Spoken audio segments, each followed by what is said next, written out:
Samantala, nanawagan ng masusing pagsusuri ang isang leader ng Kamara kaugnay ng mga alegasyon kay Batangas 1st District Representative Leandro Leviste.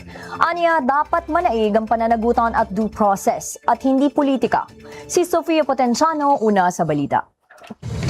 Pag binenta mo yan at tatakasan mo lang, anong pinagkaiba niyan sa mga ghost project? Ito ang pahayag ni House Committee on Energy Member at Lanao del Sur 1st District Representative Zia Alonto Adyong kaugnay ng mga aligasyon sa prangkisa at mga kontrata ng isang renewable energy company na iniuugnay kay Batangas 1st District Representative Leandro Leviste.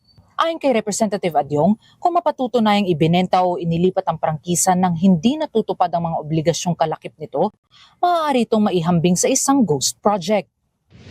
I don't know if there's already a resolution that has been filed to investigate this case.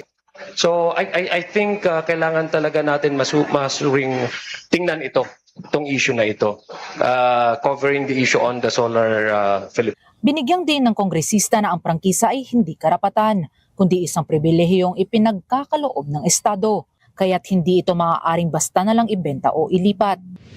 There's a batas if there's a merger or selling or transfer or any of the controlling stocks ng isang company na binigyan ng grant na to operate under this franchise, it should first notify the House of Representatives. That's very clear in the law. Dagdag ni Representative Adyong, maaari itong maging isang paglabag sa batas kung walang paunang abiso at pag-aproba ng Kamara. Aniya, mahalagang matukoy kung sino ang may aktwal na kontrol at pananagutan sa operasyon ng prangkisa, lalo na kung may naging pagbabago sa istruktura ng kumpanya.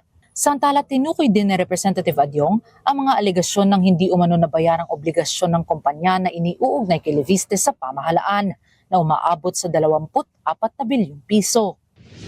Ang daming naging involved na mga subsidiary companies nung binigyan ng service contract itong renewable company na Solar Philippines kasi under doon sa solar ng bayan, nagkaroon ng mga subsidiary companies, nag-merge, nagbebenta. So we actually do not know exactly what happened. Matatandaan na ang Solar para sa Bayan Corporation na iniuugnay kay Representative Leviste ay nabigyan ng prangkisa noong 2019 sa ilalim ng Republic Act No. 11357 para magtayo at mag-operate ng solar microgrids sa mga liblib na lugar sa bansa. Kamakailan, pinatawan ng Department of Energy ng 24 na bilyong pisong multa ang parent company nito dahil sa umano'y kabigoang maghatid ng kuryenteng ipinangako sa ilalim ng mga service contract, bagay na itinanggi naman ni Representative Leviste. Sa kabila nito, iginiit ni Representative Adyong na ang usapin ay hindi dapat mauwi sa personalan, kundi manatiling nakatuon sa batas, pananagutan at interes ng taong bayan. Nauuna sa balitang totoo at laging bago. Sofia Potenciano, alauna sa balita, Congress TV.